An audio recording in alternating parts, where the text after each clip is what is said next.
Assalamualaikum warahmatullahi wabarakatuh. Saya Jaka Wahyu Pratama. Saya akan melakukan uji praktek final draft dan undercarriage online tahun 2020. Oke, kita pertanyaan pertama yaitu sebutkan nama, letak dan fungsi komponen undercarriage. Oke. Di sini terdapat bulldozer yang mana ini adalah undercarriage-nya. Nah, ini kemudian yang pada bagian panjang ini, yang tengah ini, yaitu merupakan track frame. Track frame ini fungsinya merupakan tulang punggung undercarriage atau tempat dudukan komponen yang lainnya. Kemudian bisa kita lanjut lagi, lihat ke atasnya, yaitu yang melingkar ini ada track shoe, yang mana untuk menimbulkan traksi dan kemudahan dalam bermanuver pada sebuah crawler traktor. Pada tipe ini single grosser shoe. Kemudian bisa kita lihat lagi carry laurel pada bagian atas ini yang bersentuhan dengan tracklink. Nah, kemudian carry roller ini sebagai menahan gulungan bagian dari track shoe assembly agar tidak melentur ke bawah, menjaga kelurusan antara track shoe assembly dengan idler. Ini tipenya menggunakan tipe center flank. Kemudian bisa kita lihat lagi, bergeser pada gambar sebelahnya, yaitu di sini ada track roller. Track roller ini pada bagian yang bawah ini, di bawah carry roller, yang mana fungsinya sebagai pembagi berat unit ke track dan sebagai pengarah tracklink, bukan untuk menggulung track. Nah, kemudian di antara track roller dan track shoe terdapat tracklink. Nah, ini tadi tracklink. Nih, tracklink ini berfungsi sebagai merubah gerakan putar menjadi gulungan dan 4 tumpuan dari track roller sehingga memungkinkan unit dapat berjalan. Kemudian bisa kita lanjut. Pada bagian belakang terdapat sprocket. Nah, ini adalah belakang unit, yaitu ada sprocket. Ini sprocketnya. Ini sprocket belakang unit berfungsi sebagai meneruskan tenaga gerak ke track melalui busing, merubah putaran menjadi gulungan pada track agar unit dapat bergerak. Ini sprocket. Kemudian bisa kita lihat pada gambar sebelahnya yang kanan ini, yaitu pada bagian depan unit terdapat front idler yang fungsinya sebagai pengarah tracklink assembly dan peredam kejut. Ini pada bagian depan unit nih. Ini. Oke. Kemudian kita lanjut. Di sini ada track frame tipe pivot mounting. Nah, ini tipe pivot mounting ini tipe pivot mounting ini adalah dengan tipe ini masing-masing framenya dapat bergerak secara bebas atau independently. Tipe ini digunakan pada unit berukuran menengah sampai berukuran besar. Nah, ini menengah, ini berukuran besar. Kemudian pada gambar yang sebelah kiri ini dengan tipe diagonal brace tipe track frame. Nah, yang mana ini adalah equalizer barnya. Nah, kemudian ini pivot subnya. Ini pivot sub. Kemudian pada yang gambar sebelah kanan ini yaitu pivot sub tipe track frame. Nih, ini equalizer barnya. Nah, yang ini diagonal brace-nya yang ini. Kemudian bisa kita lihat ini. Nah, kita lanjut ke pertanyaan yang kedua. Yang pertanyaan kedua tadi ada, oke, sebelum kita melanjut ke pertanyaan kedua tadi kelewatan. Di sini ada final drift lagi, undercarriage tipe semi rigid, yaitu tipe ini pada track frame-nya dilengkapi dengan rubber pad dan pada sprocketnya dilengkapi rubber bushing. Nih, undercarriage tipe ini equalizing beam-nya diikat dengan pin pada frame utama. Ya, ini ada spring, ini rubber rubber cushionnya ini. Nah, kemudian ini idler. Ya, ini ada grease chambernya. Oke, ini track shoe SC. Oke, kita akan lanjut ke pertanyaan kedua. Ini di sini ada final drive. Pertanyaannya tadi yaitu sebutkan jenis, fungsi dan cara kerja final drive. Nah, di sini final drive ini tipenya atau jenisnya yaitu menggunakan double reduction. Yang mana fungsi dari final drive itu sendiri sebagai final drive itu susunan roda gigi yang biasanya berupa satu set roda gigi lurus dan atau satu set roda gigi planet atau planetary gear sebagai roda gigi penggerak akhir yang berfungsi untuk mereduksi putaran dan meningkatkan torsi pada unit. Nah, di sini bisa kita lihat tadi cara kerjanya yaitu tenaga penggerak yang berasal dari steering clutch diteruskan melalui final drive flank. Final drive flanknya itu yang ini. Kemudian ke satu pinion shaft yaitu ini. Kemudian dari satu pinion shaft tadi putaran diteruskan ke gear 1. Nah, ke gear 1. Kemudian pinion yang kedua dan gear yang kedua itu dari dua gear yang kedua putaran diteruskan melalui final drive hub ke sprocket hub dan ke sprocket. Nih, ini sprocket. Jadi yaitu pada final drive ini menggunakan double reduction. Nah, 2 kali reduksi. Oke, kita akan lanjut ke pertanyaan yang selanjutnya yaitu pertanyaan yang ketiga. Pertanyaan yang ketiga ini alat ukur dan tool. Sebutkan nama dan fungsi KUC tool. Nah, oke. Ini adalah toolnya. Oke, di sini tadi ada KUC tool atau QC tool.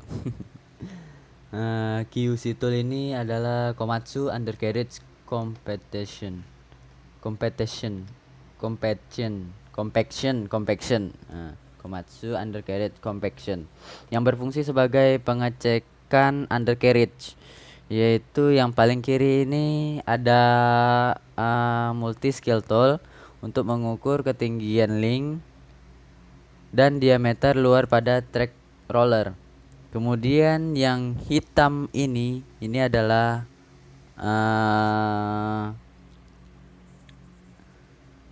yang hitam ini adalah pin sebagai pengukur link pitch dan celah permukaan link.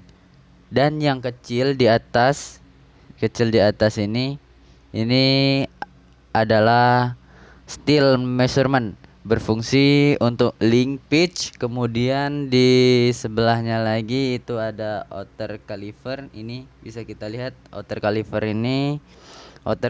ini berfungsi untuk mengukur diameter luar pada roller. Nih, diameter luar pada roller ya. Pada sebelahnya lagi itu ada test hammer, atau bisa kita lihat ini hammernya tipe ballpen hammer, yaitu berfungsi untuk mengetes kekencangan trek shoe. Jadi treknya itu diketok-tok, dipukul, apakah sudah kekencang atau belum.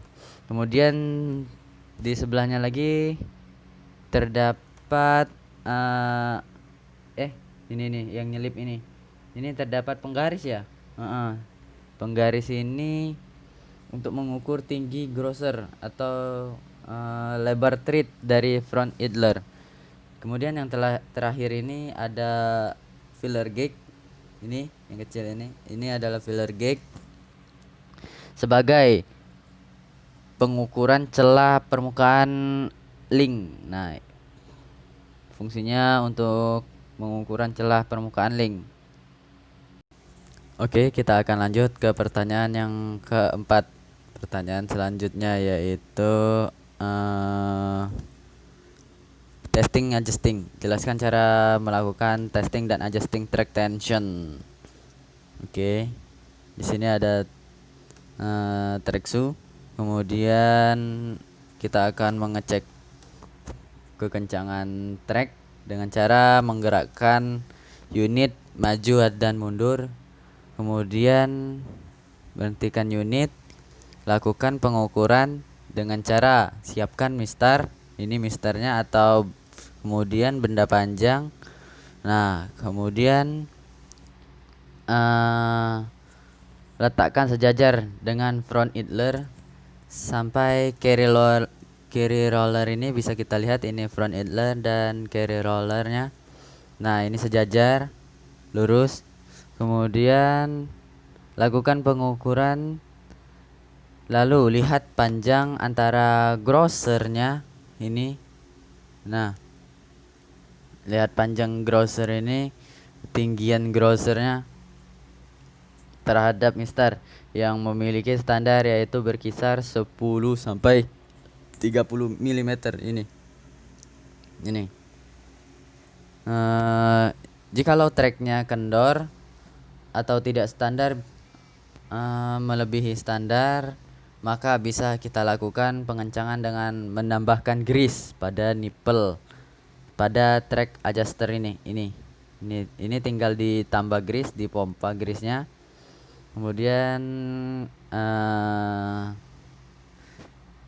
Kemudian gerakkan lagi unit maju dan mundur dan lihat apakah masih udah standar atau belum standar. Jikalau track mengalami kekencangan, maka dapat kita lakukan pembuangan grease pada grease ini. Buka nipple grease-nya, kemudian biarkan grease keluar, dan jikalau kurang tambah sesuai standar lah pokoknya. Kemudian kita akan lanjut ke pertanyaan yang kelima. Pertanyaan selanjutnya yaitu alat ukur dan tool. Sebutkan nama dan fungsi ultrasonic tool. Kemudian bagaimana cara kalibrasi ultrasonic tool. Oke, ini ultrasonic toolnya. Oke, di sini kita lihat tadi ada ultrasonic tool yang fungsinya untuk pengecekan ketebalan pada komponen undercarriage agar lebih cepat. Di ultrasonic ini terdapat grease untuk mengoleskan pada permukaan yang akan diukur. Selanjutnya ada probe. Ini probe-nya. Nih. Sebagai sensornya. Cara penggunaannya itu sebelum digunakan kita akan melakukan pengkalibrasian. Caranya yaitu yang pertama pasang probe-nya ini dipasangkan. Kemudian dipasangkan ke ultrasonic tool, lalu dibersihkan ujung probe-nya ini. Sebelum dipakai, dibersihkan ujungnya ini, biasanya ada grease, bekas-bekas pemakaian. Kemudian kasih grease, kemudian hidupkan toolnya, letakkan ultrasonic tool pada permukaan yang ingin diukur. Contohnya pada track ini yang kita akan ukur.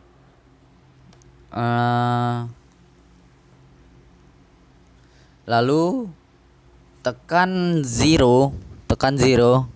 Nah, zero ini kita tekan zero ini, lalu tunggu hingga muncul di indikatornya angka 4,0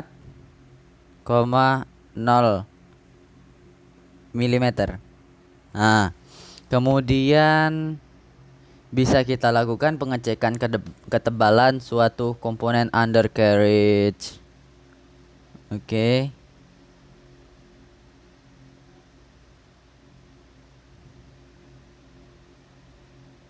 Oke.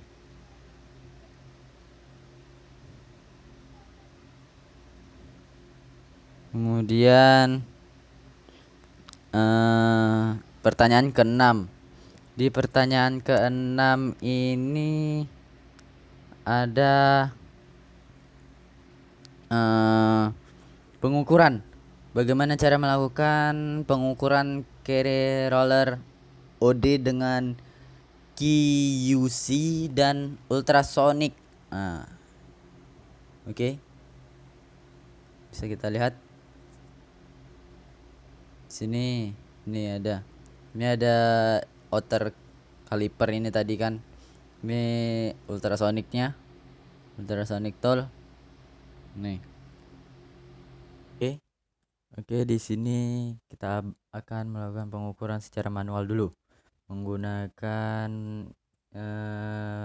outer caliper ini, yaitu caranya kita ukur diameter yang bersinggungan langsung ujungnya dengan carry roller seperti gambar yang sebelah kiri ini. Ini lihat ujungnya carry roller bertemu ujung atas dan ujung bawah carry roller.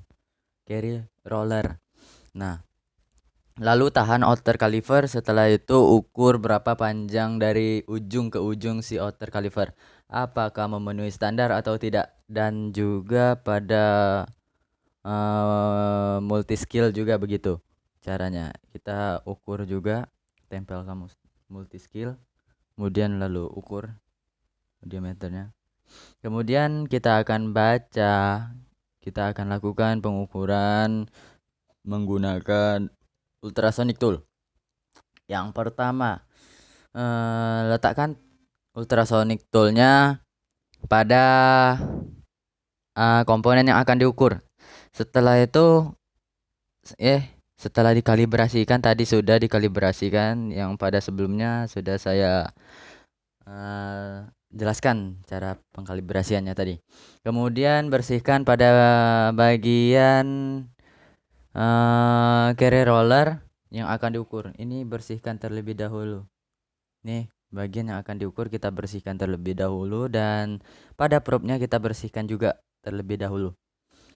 Kemudian beri grease pada permukaan probe dan pada permukaan carry rollernya. Setelah itu dipasang kembali. Lihat filenya berapa itu, sesuai dengan standar carry rollernya atau tidak. Kita bisa lihat ini, dipasang, dilihat, kemudian apakah memenuhi standar atau tidak. Kemudian kita akan lanjut ke pertanyaan yang ke-7 selanjutnya, yaitu bisa kita lihat pertanyaan yang ke-7 ini, bagaimana cara melakukan pengukuran grosser height dan baca hasil dengan menggunakan QUC. Nah, pertanyaan 7. Ini melakukan pengukuran. Ini alat ini bisa kita lihat adalah main scale. Main scale ini, oke. Ini uh, melakukan ketinggian, melakukan pengecekan ketinggian pada shoe grosser. Yaitu caranya bersihkan permukaan shoe yang akan mau diukur, bersihkan, kita kikis, kemudian ukur grossernya, kemudian baca hasilnya sama seperti kita membaca pada vernier caliper. Lihat skala nonius dan skala utamanya lalu tambahkan. Di sini skala noniusnya yang 0 itu bisa kita lihat 50 50,5 lah. 50,5 itu pada skala utamanya yang bersinggungan lurus dengan skala noniusnya, yaitu bisa kita lihat adalah yang paling tepat itu 9,5. Ini 9,5 ini yang lurus, 9,5 yang kecil ini.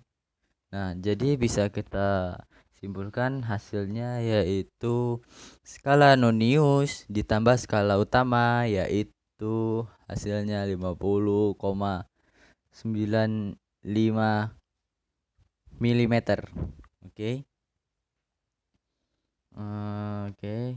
Kita akan lanjut ke pertanyaan ke-8, pertanyaan selanjutnya, yaitu bagaimana cara melakukan pengukuran track roller dengan QUC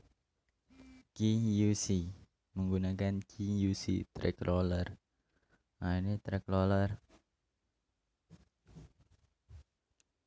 Oke, di sini ada gambar multi scale, yaitu di sini terdapat gambar cara pengukuran track roller ya. Ini secara manual menggunakan multiscale dengan cara mengukur diameter track roller secara tidak langsung atau indirect reading. Nah, caranya ukur antara track shoe dan bagian dalam terhadap tinggi track frame pada gambar sebelah kiri ini. Nih, kemudian pada gambar sebelah kanan itu mengukur ketinggian link untuk mengetahui berapa besar kausan pada titik thread juga. Ini di sini. Dengan menggunakan multiscale yang dilakukan di bawah permukaan track shoe sampai dengan permukaan thread dengan mengukur di 3 tempat yang berbeda. Nah, bisa di kiri, di kanannya, kemudian yang berbeda, kemudian bandingkan dengan standarnya apakah sudah memenuhi standar atau tidak. Oke, kemudian kita akan lanjut ke pertanyaan yang ke-9. Pertanyaan 9 yaitu bagaimana cara melakukan pengukuran link pitch. Oke. Ini adalah cara pengukuran pada link pitch atau chrysalid track. Nah, ini kausan antara pin dan bagian dalam busing dapat mengakibatkan track kendor. Nah, untuk mengetahui apakah kausan antara pin dan bagian dalam busing masih dalam kondisi standar atau tidak, maka harus dilakukan pengukuran yang dapat diindikasikan dengan kondisi dari link pitch. Pengukuran link pitch ini harus dilakukan dalam kondisi track yang tegang seperti gambar ini. Tracknya sudah tegang, harus tegang ya tracknya. Untuk menegangkan track dapat dilakukan dengan cara menempatkan pin di antara sprocket tip dan track. Nah, di sprocketnya ini nanti diletakkan pin ya, sprocket titnya dan track. Kemudian pengukuran link pitch pada Grizzly track dapat dilakukan dengan dua cara, yaitu pengukuran pada regular pin dilakukan 4 buah link. Nah,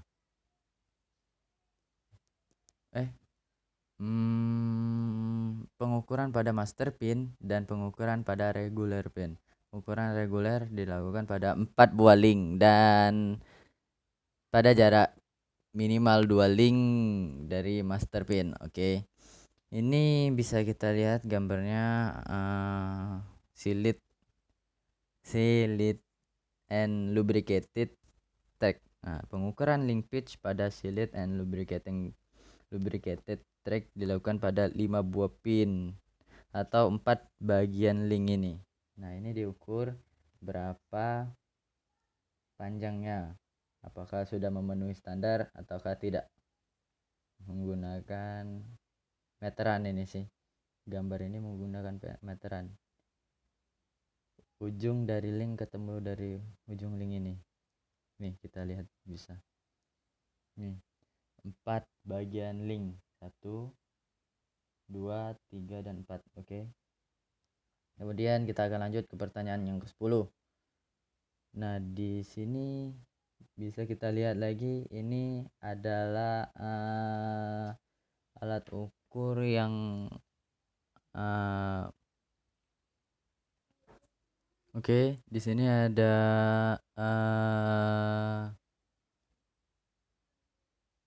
ultrasonic.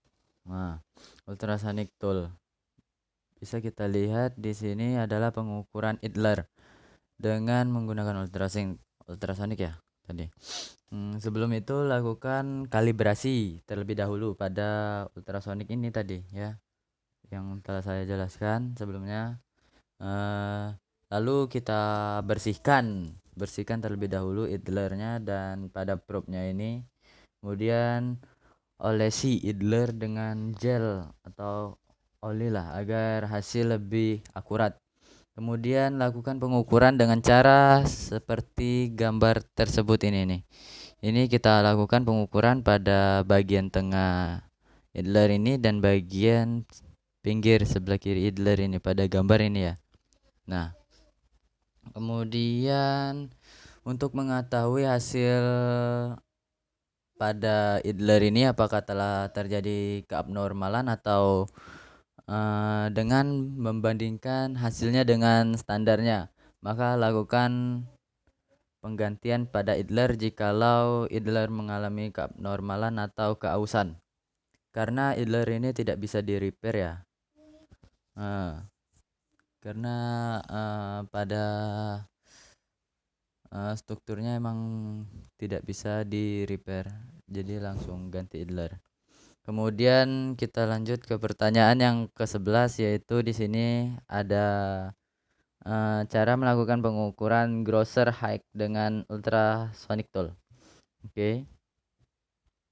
Nah, tadi sudah dijelaskan sih cara pengukuran ultrasonic tool ini ya, grossernya. Pengukuran pada height tracer menggunakan ultrasonic ya. Setelah dikalibrasi tadi ultrasonic, maka lakukan pengukuran. Sebelum melakukan pengukuran, bersihkan grosser dan probe terlebih dahulu. Kemudian lakukan pengukuran, tempelkan si probe-nya ke grosser.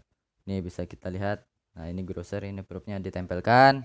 Kemudian prinsip kerja dari ultrasonic ini apabila ada keretakan, dia tidak akan meneruskan sampai ke keretak ini tidak bisa membacanya lagi sampai ke bawah. Misalnya ya, kita kasih contoh. Misalnya ada keretakan di bagian di atas sini.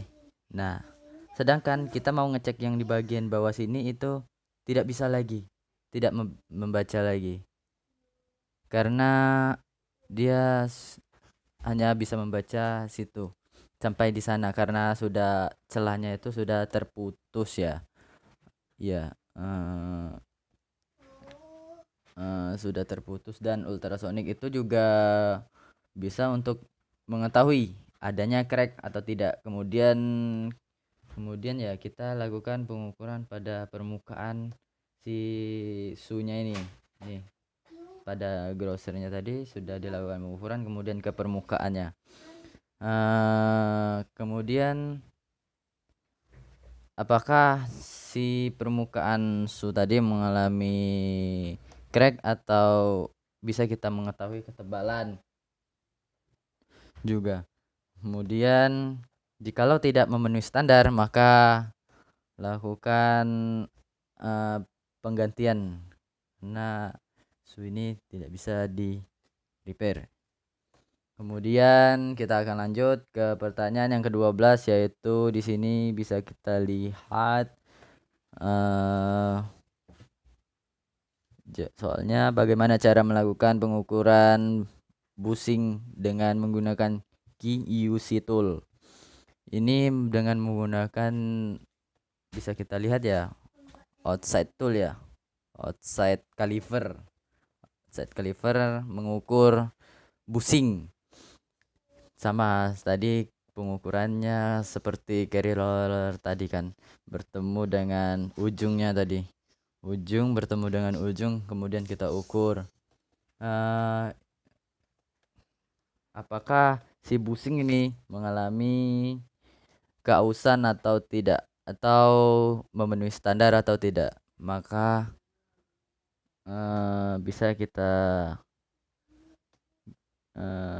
kita ganti. Kemudian ya, oke. Sekian, mohon maaf masih banyak kesalahan. Saya ucapkan terima kasih. Wabillahi taufik walhidayah. Wassalamualaikum warahmatullahi wabarakatuh. Jangan lupa subscribe.